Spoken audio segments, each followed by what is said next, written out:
나누실 하나님의 말씀은 마가복음 3장 16절에서 19절까지의 말씀입니다. 마가복음 3장 16절에서 19절까지의 말씀입니다. 신약 57페이지에 있습니다.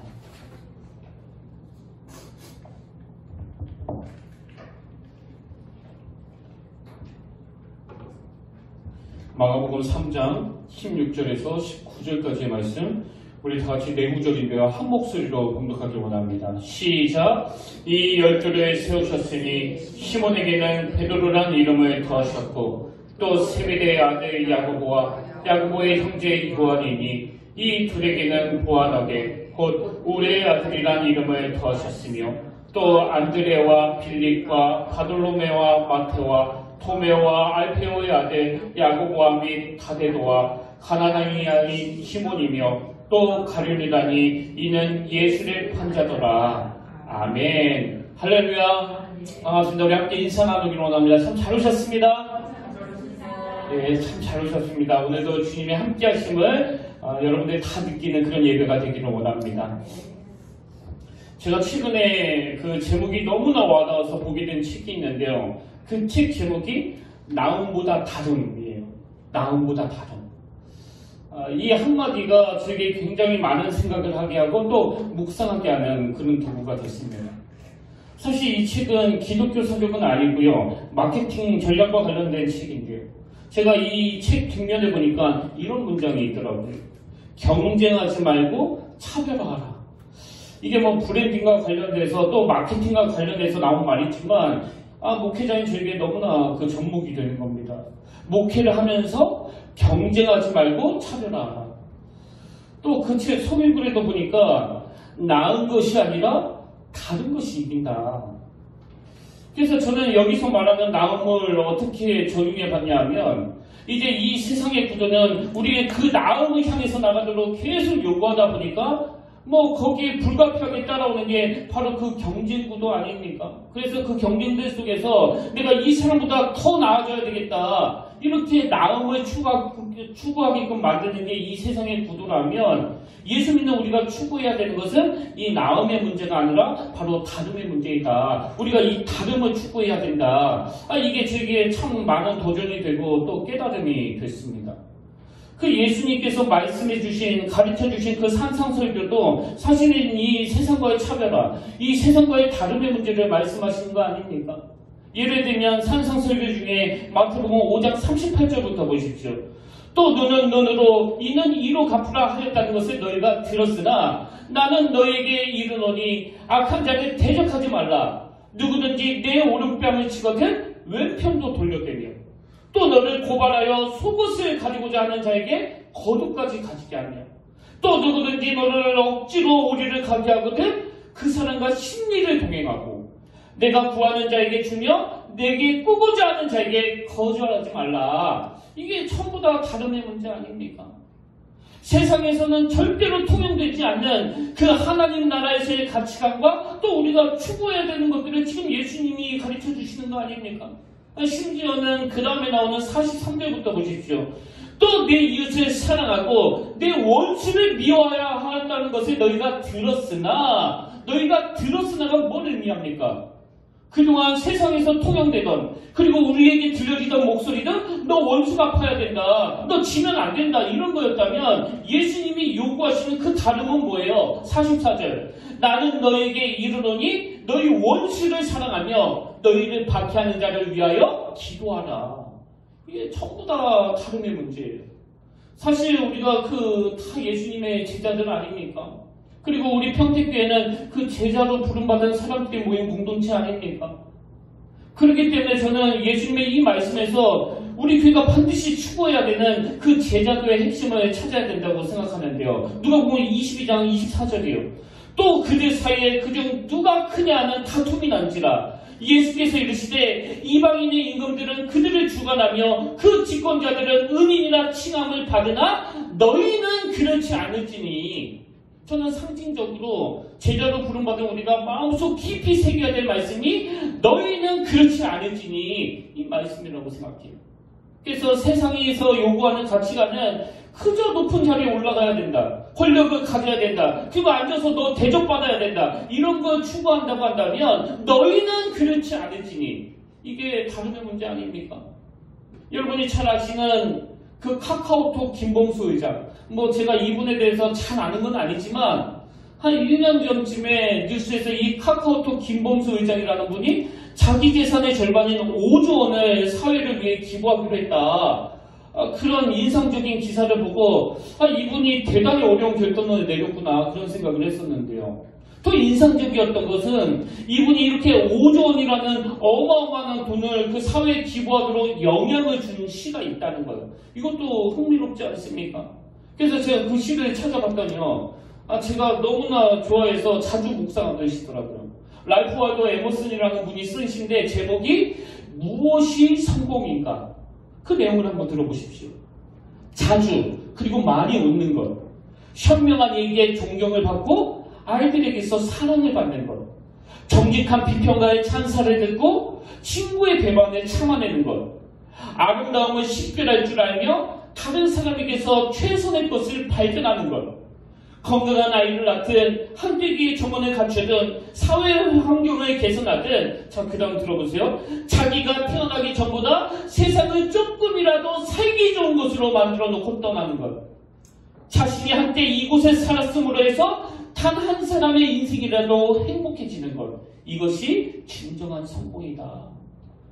그 김범수 의장이라는 분이 자기 재산의 5조 원을 사회에 환원하기로 한 건 바로 이런 시들을 통해서 그 다름을 알게 된 거예요. 다름을. 그래서 돈 많이 버는 것만이 성공이 아니라 뭐라고 이야기합니까? 그래도 내가 이 땅에서 태어났는데 자기가 태어나기 전보다 이 세상을 조금이라도 살기 좋은 곳으로 만들어 놓고 떠나는 것. 그리고 내가 이곳에 살았음으로 해서 단 한 사람의 인생이라도 행복해지는 것. 이게 진정한 성공이다. 이게 바로 다름의 문제 아닙니까? 여러분, 제가 왜 이 시를 옮겨 적으면서 자주 묵상하는 거 아냐면요. 목회자는 무엇보다도 이 세상에 가치가 것처럼 그저 무슨 큰 교회 같은 걸 성공이라고 생각하면 안 되기 때문이에요. 그래서 목회자는 늘 이 세상과의 다름을 추구해야 된다. 저뿐만이겠습니까? 여러분을 향한 하나님의 요구도 바로 이런 세상과의 다름을 구현해라. 이 명령 아니겠습니까? 근데 여러분, 우리가 그리스도의 제자로서 이렇게 세상과의 다름을 추구해야 되는 삶을 살아야 될 많은 책임과 의무가 있지만요. 그렇게 살아야 되는 더 중요한 이유가 뭐냐? 이렇게 세상과의 다름을 추구하면서 사는 게 우리의 살 길이기 때문에 그렇습니다. 여러분이 잘 아시는 아브라함. 그 창세기 13장에 보면 아브라함과 조카 롯이 갈등을 겪는 내용이 나오는데요. 창세기 13장 7절입니다. 그러므로 아브라함의 가축의 목자와 롯의 가축의 목자가 서로 다투고 또 가나안 사람과 브리스 사람도 그 땅에 거주하였는지라. 이제 재산이 많아지고 일꾼이 많아지니까 이 무리들 사이에서 계속 다툼이 생기는 거예요. 그래서 우리 이제 서로 분가하자. 이렇게 계속 싸우고 있으면 안 된다. 근데 그 상황에서 아브라함이 놀라운 이야기를 하는 거 아닙니까? 그 다음 8절 9절 아브라함이 롯에게 이르되 우리가 한 친족이라. 나나 너나 내 목자나 서로 다투게 하지 말자. 내 앞에 온 땅이 있지 아니하냐. 나를 떠나가라. 내가 좌하면 나는 우하고 내가 우하면 나는 좌하리라. 지금 이 칼자루를 쥐고 있는 삼촌 아브라함 입장에서 내가 정할게. 너는 절로 가라. 얼마든지 이렇게 할 수 있는 거 아닙니까? 그리고 이렇게 했다고 해서 누가 이 아브라함을 욕심쟁이라고 비난할 수 있겠습니까? 근데 아브라함은 네가 정하라는 거예요. 네가 우하면 난 좌할게. 네가 좌하면 난 우할게. 네가 원하는 대로 선택해라. 이게 이 세상과의 다름의 문제 아닙니까? 그랬더니 그 결과 다 아시잖아요. 조카 롯은 다름이 아니라 나음을 선택했습니다. 그래서 자기 눈으로 보기에 비옥하고 자기 눈으로 보기에 더 좋은 땅을 택했다가 그만 타락으로 인해가지고 자기는 물론이고 모든 가족이 망해버린 거 아닙니까?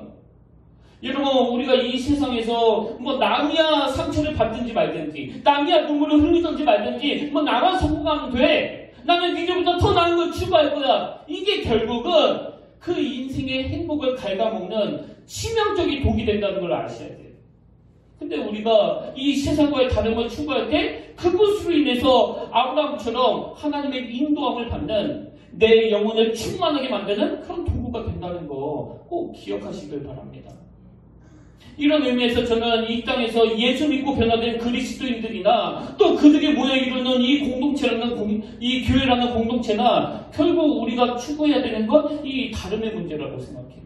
그리고 사실 그 사도행전 2장에 나오는 그 초대교회의 태동 과정도 잘 살펴보면 그 시대와의 다름을 기록하고 있는 거거든요. 자, 이게 무슨 이야기냐? 여러분도 잘 아시는 말씀입니다. 사도행전 2장 44절부터 보십시오. 믿는 사람이 다 함께 있어 모든 물건을 서로 통용하고 또 재산과 소유를 팔아 각 사람의 필요를 따라 나눠주며 날마다 마음을 같이하여 성전에 모이기를 힘쓰고 이게 전부 다 우리는 다름의 공동체라는 거예요. 다름의 공동체. 지금 뭐 이 초대교회 안에 어떤 유명한 연예인도 있고 어떤 대단한 사장님도 있고 또 어떤 유력한 정치인도 있고 이런 구도가 전혀 아니고요. 이 공동체가 어떤 사람들로 구성되었나 보다도 우리는 서로 물건을 통용하고 재산과 소유를 팔아 필요한 대로 나눠 쓰게 하고 이 세상에는 없는 이 세상과는 완전히 다른 공동체라는 거예요. 그래서 저는 그 신학생 때부터 내가 그 나중에 목회를 하면 꼭 했으면 좋겠다 이렇게 꿈꾸던 게 있는데요. 그게 뭐냐 하니까 이제 성도님들이 그 주일날 교회 올 때 이 예배당 입구에 그 좋은 물건을 사서 두고 가면 예배 마치고 그 물건이 필요한 사람은 기꺼이 가지고 가는 한때는 제가 그런 것을 굉장히 꿈꿨던 기억이 있거든요. 뭐 굳이 힘들다고 말하지 않아도 누가 교회에다가 그 쌀 같은 거 헌금하면 필요한 사람은 그거 참 감사한 마음으로 가져가는 이게 그 다름을 추구하는 공동체가 해야 될 일인데 언제부턴가 교회가 이 다름을 추구하다가 점점 이 나음을 추구하면서 그 비극이 찾아오는 거 아닙니까? 그래서 큰 교회와 작은 교회가 서로 경쟁 구도가 되고 또 교회 안에서도 뭐 누가 상 받았다고 하면 누가 또 직분 받았다고 하면 왜 나는 안 주는데 내가 저 사람보다 못한 게 뭔데요? 여러분 아무리 하나님이 세우신 교회라고 할지라도 이 나음의 문제로 계속 가게 되면 반드시 거기에 경쟁이 들어오게 되고 그 경쟁으로 인해서 그 자기만 상처받게 되는 거예요. 자기만.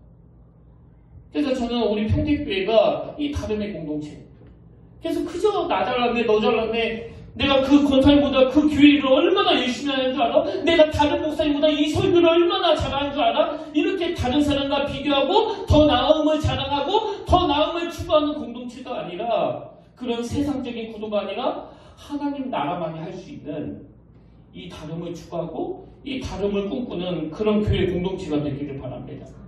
그래서 저는 이런 관점으로 오늘 말씀을 풀어가기를 원하는데요.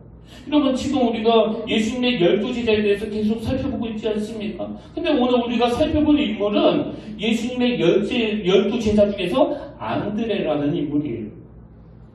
사실 저는 이 12명의 제자 중에서 가장 닮고 싶은 인물을 하나를 꼽으라고 하면 저 개인적으로는 이 안드레를 꼽고 싶거든요. 그럼 제가 왜 이 안드레를 닮고 싶은가 하냐면 여러분 이 안드레는요 딱 한마디로 요약한다면 그는 다름의 삶을 살아낸 인물이기 때문에 그렇습니다. 사실 이 안드레는 그 베드로의 형제거든요.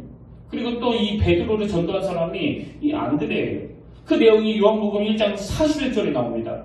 그가 안드레입니다. 그가 먼저 자기 형제 시몬을 찾아 말하되 우리가 메시아를 만났다 하고 데리고 예수께로 오니 여기 나오는 시몬이 그 베드로 아닙니까? 근데 여러분 한번 생각해 보세요. 아니 지금 이 안드레가 베드로를 전도했단 말이에요.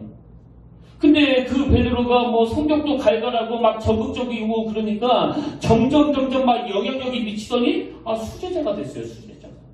그리고 여러분도 아시지만 성경에서 이 제자들의 명단을 쭉 연구할 때마다 항상 이 베드로가 맨 먼저 나오지 않습니까? 이렇게 베드로의 영향력이 점점 막 퍼져나가더니요. 지금 카톨릭에서는 이 베드로의 존재를 너무 크게 부각시킨 나머지 베드로를 일대 교황이라고 그럽니다. 그래서 뭐 예수 안 믿는 사람들도 베드로 아세요? 그럼 다 알아요. 뭐 베드로 모르는 사람 아무도 없습니다. 그런데 혹시 그 안드레 아세요? 안드레라고 들어보셨어요? 네, 누구요? 안드레 김이요? 저는 이거 준비하면서 엄청 웃었는데 웃음이 인색하시네요. 안드레에 대해서는 뭐 예수 안 믿는 사람은 물론이고 심지어는 예수 믿는 초신자들은 이 안드레를 잘 모릅니다.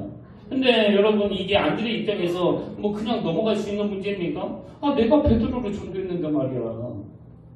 그리고 우리가 지난 시간에 나누었지만 오늘 본문의 주인공 이 안드레가 베드로의 형제라면 야고보와 요한도 형제 아닙니까? 그래서 이 두 집안 안에서 베드로, 안드레, 그리고 야고보, 요한 이렇게 4명이 예수님의 제자가 됐는데요. 이 4사람 중에서 이 안드레만 쏙 빼고 베드로, 야고보, 요한이 가장 많은 영향력을 미치던 그 선두 그룹이에요. 선두 그룹.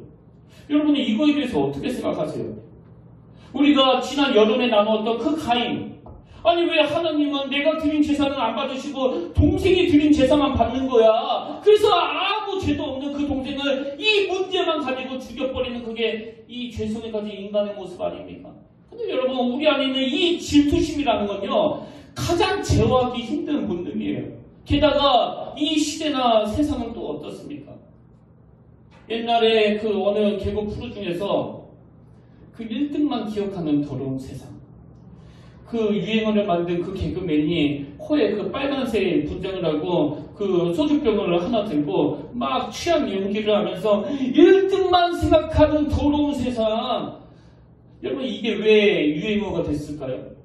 모든 사람들이 공감하니까. 자꾸 되뇌니까 그 유행어가 되는 거 아닙니까? 그리고 무엇보다도 이 안드레 입장에서 진짜 기분 나쁜 게 뭐냐? 오늘 본문에 기록한 이 구도도 가만히 보면은요. 안드레 입장에서 굉장히 기분 나쁠 수 있습니다. 자, 오늘 본문 구도를 은혜 받으려고 하지 마시고 이 세상의 기준으로, 이 세속적인 기준으로 다시 한번 보십시오. 11절에 제일 먼저 베드로가 나오는데 이 12를 세우셨으니 시몬에게는 베드로라는 이름을 더하셨고 뭐 호텔로 치면 베드로한테는 독방을 줬습니다. 이 16절 한 절을 이 베드로만 기록했고요. 이 베드로에 대하여 부연 설명까지 붙여놨습니다. 그리고 그 다음 17절에는 이인실을 줘요. 이인실을. 또 세베대의 아들 야고보의 형제 요한이니 이 둘에게는 보아더게 곧 우리의 아들이라는 이름을 더하셨으며 여기도 보면 야고보와 요한 형제 이름을 기록하면서 부연 설명까지 덧붙여놨고요. 그리고 맨 마지막에 19절 또 가룟유다니 이는 예수를 판자더라. 이 가룟유다는 또 악한 놈이라서 거기다가 부연 설명을 하고 또 독방을 주지 않았습니까? 근데 이것도 저것도 아닌 게 안드레와 그 다음 사람들이에요. 자, 앞에 나오는 18절을 보십시오. 또 안드레와 필립과 바돌로메와 마테와 도메와 알테오와 아들 야고보와 및 다데도와 가나니 아닌 시몬이며 이게 이 안드레 입장에서 엄청 기분 나쁜 거 아닙니까? 아니 왜 마가는 우리 형은 그 독방을 내주고 이름 옆에 설명까지 붙여주는데 우리에 대해서는 아무 설명 없이 이름만 쭉 열고해 놓는 건가? 그래서 이거 제가 흥미롭게 보면서 지금 저자 마가가 이제 이 기능적으로 강조점을 둔 것 같은데 여러분 마가가 이렇게 기록할 수 있는 자신감이 어디서 나오는 거예요? 뭐 이렇게 기록한다고 해서 안드레가 상처받을 사람이 아니라는 걸 이 마가가 알기 때문에 그렇게 기록한 거 아닙니까? 그래서 이 목회가 힘든 교회에 가면은요, 목사님들이 이렇게 하면 김 권사님 또 화낼 텐데, 그래서 저렇게 하면 또 이 권사님이 화낼 텐데, 그러니까 목회가 힘든 거예요. 목회가. 이런 점에서 제가 안드레를 존경하는 포인트가 하나 있는데요. 여러분 안드레는요, 지금 자기가 전도했던 자기 형제 베드로가 수제자가 되고 또 많은 영향력을 미치는 반면에 자기는 그 형제 그늘에 가려가지고 그 낮은 자리에 처한 것 같은 이런 상황을 전혀 개의치 않더라는 거예요. 자기 형의 명성에 비하면 자기는 이름만 쭉 열거가 돼가지고 뭐 상징적으로 3등 칸에 써놓은 것 같은 그런 대우를 받는지 모르지만 안드레가 가진 귀함이 뭡니까? 자기가 유명해지는 게 인생의 초점이 아니고 누구를 통해서든지 간에 주님의 영광이 드러나고 하나님의 나라가 드러날 수만 있다면 아무 기록 없이 이름만 기록된데 그게 무슨 상관인데요? 뭐 이런 이미지를 풍겨주는 게 안드레이기 때문에 저는 12제자 중에서 안드레를 제일 닮고 싶고 또 제일 존경하는 마음이 생기더라는 거예요. 그래서 여러분 우리가 이 세상의 가치관에 놀아나게 되면은요 인생을 너무나 처참하게 낭비하면서 보내게 되는 겁니다. 여러분이 다 아시는 그 음악가 살리에르, 그 모차르트를 질투해가지고 뭐 영화로도 나오지 않았습니까? 여러분 사실 이 살리에르 자체도요 어마어마한 궁중 음악가예요. 그런 대단한 음악가인데도 불구하고 자기의 강점을 드러내지 못하고 더 나은 걸 추구하다가 보니까 뭐 열심히 경쟁하며 달려갔는데 항상 앞에 보면 그 모짜르트가 들어가 있고 뭐 별 노력도 안 하는 것 같은데 또 자기를 앞서가 있고 그래서 그 열등감으로 자기 인생을 파괴시켜버린 게 바로 그 살리에가 아닙니까? 근데 그리스도인은요 절대로 그런 차원에서의 경쟁을 유발하는 나음의 길이 아니라 다름의 길을 가는 거예요. 모차르트는 모차르트의 인생으로 살아가는 거고 나는 하나님이 주신 이 재능을 가지고 내 길을 걸어가면 얼마나 그 인생의 낭비를 줄일 수 있었겠습니까? 그런 의미에서 여러분이 잘 아시는 그 사울의 아들이자 다윗의 친구였던 요나단. 이 요나단은 뭐 한마디로 정의하라고 하면 그 우정과 사랑의 대명사 아닙니까? 그래서 저는 이 요나단을 생각하면 그가 다윗을 향해서 고백했던 이 구절이요. 사무엘상 23장 17절. 그 요나단이 그에게 이르기를 두려워하지 말라. 내 아버지 사울의 손이 내게 미치지 못할 것이요. 너는 이스라엘 왕이 되고 나는 내 다음이 될 것을 내 아버지 사울도 안다. 아니 여러분 어떻게 이런 말을 이렇게 쉽게 할 수 있느냐고. 인간의 본성대로라면 이놈의 자식이 죽어야 이놈의 자식이 없어져야 네가 왕이 되는데 네가 왕해라. 바로 이게 다름의 문제 아닙니까? 경쟁으로 나아가지 않는. 저는 하나님 앞에서 확신합니다. 하나님은 저와 여러분을 정말 사랑하시거든요. 그래서 하나님은 우리가 진짜 행복해지기를 원하세요. 그렇기 때문에 하나님은 우리에게 이 다름을 원하시는 거예요. 다름을. 뭐 친구고 뭐고 이놈의 자식 죽여버려야 내가 왕이 될 텐데 이게 이 세상이 추구하는 경쟁적인 생각이라면 자기 아버지가 그래서 망한 거 아닙니까? 사울왕이. 우리는 경쟁을 유발하는 나음을 추구하는 인생이 아니라 요나단처럼 하나님 나라의 그 다름을 추구하는 거예요. 다름. 그래서 저는 오늘 저와 여러분이 이 안드레라는 이 한 인물을 통해서 그동안 우리의 삶을 한번 돌아보면서 무엇 때문에 내 인생이 이렇게 피곤했었는지 또 무엇에 내 귀한 에너지를 사용하고 있었는지를 좀 점검해 보면서 이제 하나님 저는 나음이 아닌 다름을 추구하는 인생이 되기를 원합니다. 그런 소원을 가지게 되기를 바랍니다. 그래서 저는 이 안드레의 다름의 삶을 추구하기 위해서 우리가 해야 될 두 가지의 훈련이 있다고 생각하는데요. 그 첫 번째 훈련이 뭐냐? 작은 것의 가치를 인식하기. 작은 것의 가치를 인식하기. 안드레가 바로 이 의식이 있었기 때문에 그 다름의 삶이 가능했던 거거든요.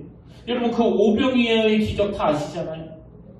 근데 그 어린아이의 보리떡 5개와 물고기 2마리로 장정 남자가 5,000명을 먹이신 이 기적의 사건의 첫 출발이 바로 이 안드레의 안목에서부터 시작했다는 거 혹시 아십니까? 이게 무슨 말씀이냐? 자, 요한복음 6장 5절을 보십시오. 많은 군인들이 모여있는데 예수께서 눈을 들어 큰 무리가 자기에게로 오는 것을 보시고 빌립에게 이르시되 우리가 어디서 떡을 사서 이 사람들을 먹이겠느냐 하시니 그랬더니 제자 빌립이 막 머리를 굴립니다. 7절 빌립이 대답하되 각 사람으로 조금씩 받게 할지라도 200데나리온의 떡이 부족하리이다.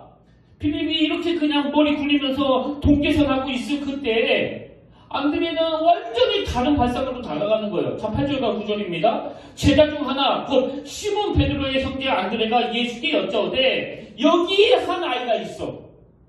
여러분 저는요 오병이어의 가장 핵심되는 말씀이 이 한마디라고 생각해요. 여기에 한 아이가 있어. 뭐 오병이어의 보리떡 5개와 물고기 2마리? 저는 여기에 관심 없습니다. 그리고 그게 초점 아니에요. 여러분 지금 물고기가 2마리든 5마리든 그게 중요한 게 아니고 오병이어 기적의 가장 중요한 핵심가들을 꼽으라면 여기에 한 아이가 있어요. 왜 그렇습니까? 그 당시 그 아이의 존재는요 미미하게 짝이 없습니다. 뭐 오죽하면 같이 먹었는데도 이 여자와 아이들은 다 그 개수에도 들어가지도 않잖아요. 그 정도로 눈길을 끌지 못하던 무시당하던 그 당시의 아이인데 안드레는 아무도 쳐다보지 않는 그 무시당하던 아이를 주님께 데리고 와서 여기에 한 아이가 있어. 비록 주목받지 못하는 한 아이가 들고 있는 그 재료라도 주님의 손에 붙들리면 위대한 도구가 될 수 있다. 이게 안드레가 가진 작은 것에 대한 가치를 인식하는 태도 아닙니까? 그리고 이렇게 작은 것을 무시하지 않고 작은 것의 가치를 인식했던 이 안드레가 있었기 때문에 그 아이를 예수님께 데리고 갈 수 있었고 거기서부터 기적이 출발하게 된 거 아닙니까? 지난주 제가 설교 시간에 그 강점으로 일하시는 예수님에 대해서 열심히 설교를 했는데 어떤 분들은 이 설교를 듣고 그렇게 생각을 했을 수도 있어요. 목사님, 예수님은 강점으로 일하시지만 저에게는 그 강점이 없습니다. 이 강점이 왜 없습니까? 우리가 이 세상에 속아가지고 이 경제 구조를 너무나 추구하는 이 세상에 속아가지고 작은 강점은 강점으로 생각하지 않는 거예요. 여러분, 하나님께서 여러분에게 주신 그 강점들이 그게 꼭 베드로처럼 막 겉으로 보기에 화려한 그런 강점이 아니라고 하더라도 드러나지 않는 그 작은 강점을 소중히 여기시기를 바랍니다. 그래서 여러분도 다 아시지만 우리 교회는 무슨 어마어마한 행사가 없는 교회 아닙니까? 우리 평택교회는 다른 교회에 비하면 행사가 없는 교회거든요. 그러나 여러분, 큰 교회에서 하는 이런 대단한 행사는 없을지는 몰라도 우리 교회는 그저 하나님이 우리 교회에게 맡기신 그 일에 대해서 주님의 마음으로 묵묵히 해나가는 것, 주변 이웃들과 미자리 교회들을 돕는 것, 이게 작은 것의 가치를 인식하는 태도 아니겠습니까? 저는 우리 평택교회 모든 성도님들이 안드레가 아무도 눈길을 주지 않는 그 어린애를 주목한 것처럼 지금 이런저런 문제로 신음하며 울고 있는 그 한 영혼의 눈물을 볼 수 있는 그런 교회가 되기를 원합니다. 왜 그래야 될까요? 교회는 그 작은 한 영혼을 귀히 여기는 공동체이기 때문에 그렇습니다. 이게 우리가 훈련해야 될 작은 것의 가치를 인식하는 태도라고 한다면요. 두 번째로 우리가 훈련해야 되는 게 하나 더 있는데 그게 뭐냐? 조용한 영향력의 가치를 인식하는 훈련을 해야 된다는 겁니다. 조용한 영향력의 가치를 인식하기. 자, 이건 무슨 뜻이냐? 여러분, 제가 이 베드로와 안드레의 영향력을 비교하면서 분석해 보니까요. 앞에서도 언급했지만 그 베드로의 사역은 한마디로 말하면 굉장히 시끌벅적한 영향력이에요. 겉으로 드러나는 영향력.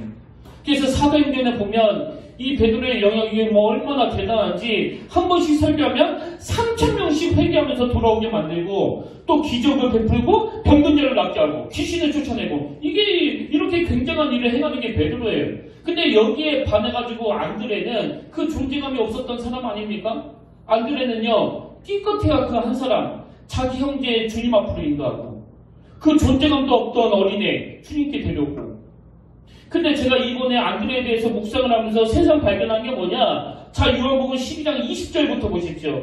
명절에 예배하러 올라온 사람 중에 헬라인 몇이 있는데 그들이 갈릴리 벳사다 사람 빌립에게 가서 청하여 이르되 선생이여 우리가 예수를 배우고자 하나이다 하니 지금 헬라인 몇 사람이 이 빌립을 찾아가가지고 예수님을 좀 만나고 싶다고 그랬더니 그 다음 22절 빌립이 안드레에게 가서 말하고.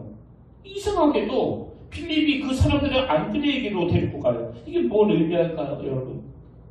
제 짐작컨대 빌립은 이 안드레가 이런 관계적인 문제, 이 사람들의 마음을 잘 다루고 잘 만지고 그들의 마음을 헤아릴 줄 아는 사람이라고 생각했기 때문에 그래서 이 안드레에게 데리고 가지 않았겠나. 이건 그냥 제 추측이지만 여러분, 오늘 이 시대는요, 그냥 한 번에 3,000명을 뒤집어 넣는 베드로 같은 사람이 영웅이고 베드로 같은 사람이 주인공이 되는 세상이고 그래서 1등만 기억하는 더러운 세상이라고 수대 취에 비틀거리게 만드는 세상이지만 여러분, 제가 이 안드레를 존경하는 이유가 뭡니까?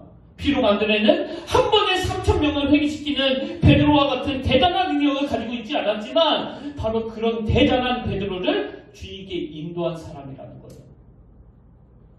여러분, 우리 모두가 그 주인공이 되겠다고 한다면 하나님의 나라는 소음이 난무할까요? 안드레는 베드로와 같이 그런 대대적인 시끌벅적한 영향력을 미치지 않았지만 아무리 존재감이 별로 없는 영향력이라고 하더라도 하나님 나라는 그 드러나지 않는 곳에서 묵묵히 자기 일을 해내는 그런 사람들도 필요한 거 아니겠습니까? 여러분 다 아시지만 그 1969년도에 아폴로 11호가 발사돼가지고 그때부터 인류 최초로 달 탐사가 가능해졌는데요. 여러분 다 아시잖아요? 그 과정에서 유명해진 인간이 닐 암스트롱. 그래서 닐 암스트롱 하면은 인류 최초로 달에 발을 디딘 인간. 이런 대단한 업적을 남긴 사람 아닙니까? 근데 제가 최근에 되게 재밌는 사실 하나를 발견하는데요. 근데 닐 암스트롱만 발을 디딘 게 아니고요. 8월 20분 뒤에 버즈 올드린이라는 우주사도 그 달에 발을 디뎠는데 1등만 기억하는 더러운 세상. 아무도 이 올드린을 몰라요. 그래서 나중에 이 버즈 올드린이 굉장히 힘들어하고 또 우울증도 겪었다는 기사를 제가 봤거든요. 근데 여러분 안드레는 내가 비록 한 번에 3,000명을 회개시키는 이런 일을 할 수는 없지만 바로 그런 능력 있는 베드로를 주님께 데려가는 일은 내가 할 수 있다. 그리고 하나님 나라의 가치로는 뭐 조용한 영향력이나 뭐 시끌벅적한 영향력이나 주님은 똑같이 귀하게 보신다. 이게 그 마음의 고뇌를 갖지 못하게 만드는 능력 아닙니까? 저는 사실 이 설교를 준비하는 지난 몇 주 동안에 참 울컥하게 만드는 마음의 감동이 있었는데요. 자꾸 여러분들의 얼굴이 떠오르면서 뭐 얼마나 감사했는지 모릅니다. 지금까지 제가 사역을 하면서 제 마음을 가장 울컥하게 만든 사람들은요, 바로 우리 평택교회 성도님들이에요. 지금 이 자리에는 없지만 뭐 오철근 장로님, 김영문 권사님을 위시해가지고 이 자리에 계시는 한 분 한 분이 저는 다 영웅이라고 생각합니다. 그 큰 교회 다녀도 되는데, 그리고 코로나19 확산으로 영상으로 예배드려도 누가 뭐라고 하지 않는데 꼭 그 딸아이 손을 붙잡고 와서 이 예배 자리를 빛내주시고 참 기쁜 마음으로 교회 일에 동참하시는 그 집사님, 몸이 아직 완전히 회복되지도 않았는데도 불구하고 누구보다도 아침 일찍 와서 찬양 연습하시는 집사님, 또 아이들과 함께 청소하시는 집사님, 그리고 단상에서 설교하는 이 목회자를 위해서 참 애틋한 마음으로 이 강대상에 물을 올려주시는 권사님, 주말에 나오셔서 이 교회를 위해 기도하시고 이 강답성을 닦아주시는 권사님, 이게 다 면류관 아닙니까?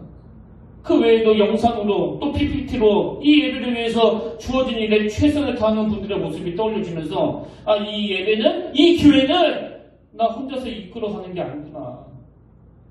그리고 그 하나님 나라도 마찬가지예요. 베드로처럼 화려하게 앞에서 일하는 제자가 있는가 하면 이 안드레처럼 손길이 닿지 않는 그곳에서 묵묵하게 하나님 나라를 위해 애쓰는 제자가 있다는 거. 하나님 나라는 이런 사람들로 이루어져 가는 거예요. 그런가 하면은 제가 그 청소년 사역을 하면서 만났던 이름 없는 수많은 주일학교 선생님들, 제가 만 10년을 교회학교에서 사역을 했는데 그분들을 생각하면 뭐 지금도 눈물이 나요. 그 한 생명 한 생명을 놓고 얼마나 열정적으로 얼마나 뜨겁게 기도했는지 모릅니다. 시간이 지나면서 비록 앞에서 일하는 김의수라는 이름만 남았지만 하나님 나라에는 이 교사분들의 이름이 더 크게 기록되어 있으리라고 저는 믿습니다. 그리고 우리 평택교회도 당장 눈으로 보기에는 담임목사 김의수 뭐 제가 이끌고 가는 것처럼 보이지만 저는 확신합니다. 하나님 나라에는 여러분이 저보다 더 큰 상급으로 자리 잡고 있으리라고 믿습니다. 이 조용한 영향력이 미치는 하나님 나라의 일꾼들. 저는 오늘 결론을 이렇게 맺기를 원하는데요. 여러분, 우리 인생의 행복의 비결은요, 자꾸 경쟁을 유발하는 세상에서 나음을 추구하는 인생이 아니라, 그래서 나 성공했어, 나는 사업이 아주 번창해, 나 돈 많이 벌었어, 이런 것들이 우리를 행복하게 만드는 게 아니라 우리 인생은 하나님 나라의 그 다른의 가치관을 추구할 때 행복해지는 거예요. 그 다른의 가치관을 추구할 때. 그래서 저는 이 시간 참 하나님의 마음으로 여러분들을 위로해드리고 싶습니다. 지금까지 많은 어려움과 그 위기 속에서도 묵묵히 한 교회를 위해서 여러분들이 헌신하고 계시는데, 우리 평택교회를 지탱하고 있는 가장 큰 기둥은 담임목사 김의수가 아니고 바로 여러분이라는 사실을 우리 성령님이 깨닫게 해주시기를 바랍니다. 그리고 시간이 지나면서, 세월이 흘러가면서, 나이가 들어가면서 자꾸 자기 존재감에 대해서 나는 왜 베드로가 아니야, 나는 왜 안드레야, 이렇게 자기 존재를 초라하게 생각하시는 분이 계시다면 이 시간 성령님이 깨우쳐 주시기를 바랍니다. 네가 지금 이 악한 세상의 논리에 속고 있는 거야. 하나님은 베드로, 안드레 중에 누가 더 위대하고 누가 덜 위대하다는 이 구도로 보시는 게 아니라 다른의 삶을 살아내는 사람이라면 누구라도 그 인생을 귀하게 보시는 분이란다. 자기의 존재감이 자꾸 초라해져서 마음이 상한 분이 계시다면 성령님께서 그 마음을 어루만져 주시기를 바랍니다. 그래서 우리 평택교회는 시간이 가면 갈수록 경쟁을 부추기는 이 세상에서 나음을 추구하는 교회가 아니라 다름을 원하시는 그 하나님 앞에 다름의 삶으로 보답해드리는 하나님의 나라를 구현하는 우리 평택교회와 우리 모든 성도님들 되시기를 주님 이름으로 간절히 축원합니다. 저는 이 찬양으로 오늘 예배를 마무리하기를 원하는데요. 이 찬양 제목이 십자가의 길, 순교자의 길이에요. 여러분, 하나님 나라를 추구하는 그 다름의 길의 가장 결정이 바로 십자가 아닙니까? 우리가 다음 주일에는 그 가룟 유다에 대해서 살펴보려고 하는데요. 여러분, 가룟 유다의 가장 치명적인 결함이 뭐예요? 예수님을 그저 눈에 보이는 그 이스라엘 왕으로 만들려고 한 거. 그래서 예수님이 군사를 모아가지고 로마에 대항해서 군대를 일으키고 또 해방시키시기를 원했던 이런 나음의 길을 추구했던 게 바로 이 가룟 유다라면 예수님은 다름의 길, 십자가의 길을 걸어가신 거 아닙니까? 그리고 이 길이 우리가 걸어가야 될 길이라는 사실을 꼭 기억했으면 좋겠습니다. 우리 같이 말씀을 묵상하시면서 또 가사를 묵상하시면서 이 찬양 함께 부르기를 원합니다.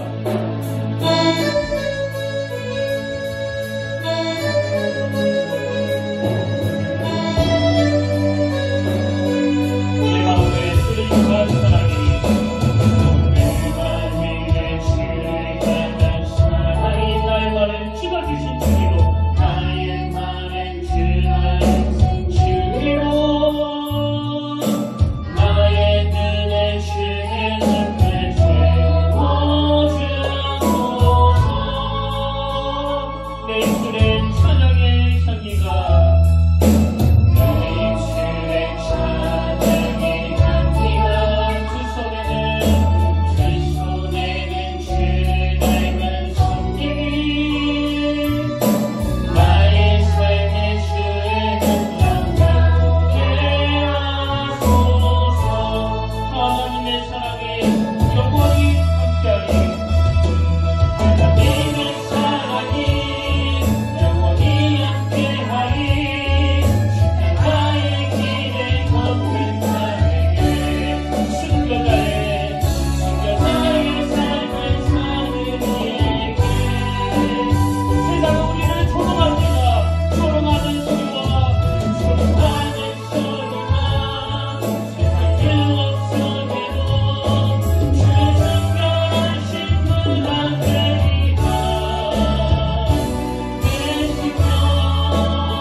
아버지, 이 시간 하나님의 은혜를 간절히 사모합니다. 하나님의 은혜를 간절히 갈망합니다.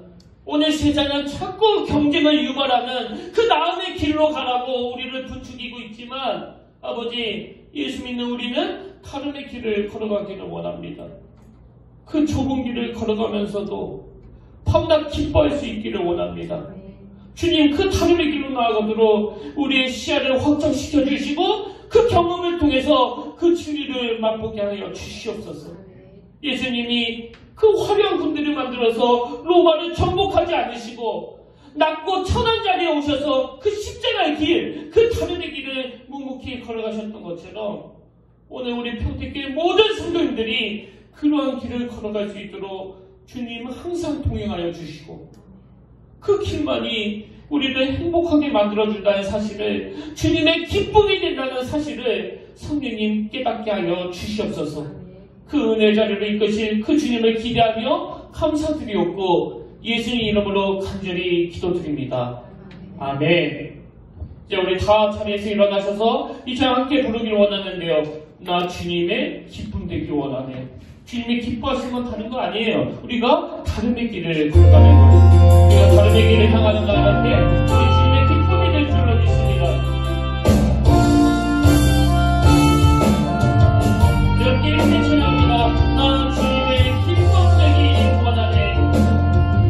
나 주님의 기쁨 되길 원하네. 내 마음을 새롭게 하소서. 내 마음을 새롭게 하소서.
오늘 비천한 종이 능력이 없어 다 선포하지 못한 영역이 있다면 이 시간 성령님이 일하여 주시길 원합니다. 깨닫게 하여 주시길 원합니다. 이 약한 세상의 가치관에 속아 넘어가 늘 자기를 초라하게 생각하며 우려하는 성도님이 이 자리에 있다면 오늘 성령님 그 3,000명을 회개시킨 베드로만이 화려하고 성공한 인생이 아니라 형의 그늘에 가려 참 이름 없이 빌없이 묵묵히 자기에게 맡겨진 그 일을 기쁨으로 감당했던 그 안드레도 하나님 앞에 똑같은 너무나 위대한 예수님의 제자였음을 가르쳐 주시기 원합니다. 그래서 우리의 삶이 남을 향해 목마르게 달려가는 인생이 아니라 하나님이 정말 원하시고 주님이 걸어가셨던 그 십자가라고 하는 다름의 길을 향해 묵묵히 나아갈 때 거기에서 긍지를 찾아내고 거기에서 참 보람을 찾아내는 그런 그리스도인들이 되도록 인도하여 주시옵소서. 하나님, 이번 한 주간의 삶이 비록 베드로처럼 화려하지는 않을지 몰라도 안드레와 같이 그 어린아이 주님께 인도하여 5,000명을 먹이고도 남는 너무나 놀라운 일에 쓰임받는 그런 믿음의 삶의 여정길이 되도록 인도하여 주시옵소서. 이제는 우리 주 예수 그리스도의 은혜와 하나님 아버지의 다함없는 사랑과 성령님의 감동, 감화, 위로, 교통, 충만하심의 역사가 오늘 주신 말씀 마음에 담고 심어도 달려가기로 다짐하며 예배드리는 모든 주의 자녀들 머리 위에 지금부터 영원토록 함께 계시기를 간절히 축원하옵나이다. 아멘.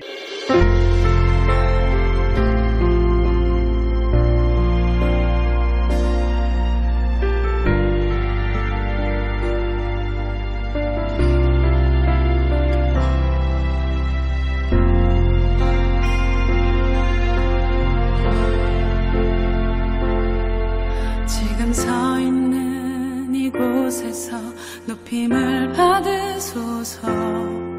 내가 밟는 땅 주님의 땅